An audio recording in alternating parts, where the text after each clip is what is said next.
I'm going to show you how to turn this into this. This is called a knotted headband. This one is even easier than the scrunchie. All we need is some stretchy fabric. Now I recommend the stretchy one for this particular tutorial because we're not adding elastic, just to make it that little bit easier. What we need for this project is 2 pieces of fabric, 60 centimeters by 12 centimeters. Now I've popped a crown because it's gonna make it a little bit easier to see, because I realized that I was sewing with black, and black is very hard to see things.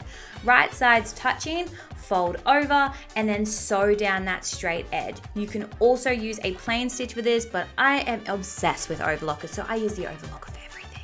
We're then going to turn it in the right way, and then we just make sure that that seam that we've created on the side actually then lays in the center, and I gave it just a quick press to make sure that everything was flat and beautiful.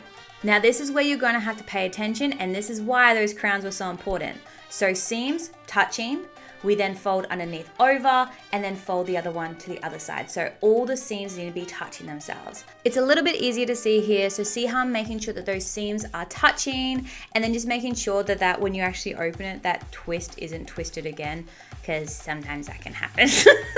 Once both sides are sewn, we're then going to cut off the bulk, so cut off the seams that we've just created and create a new seam where they're now touching. We then tack her off on the plain stitch just to make sure that it's nice and finished.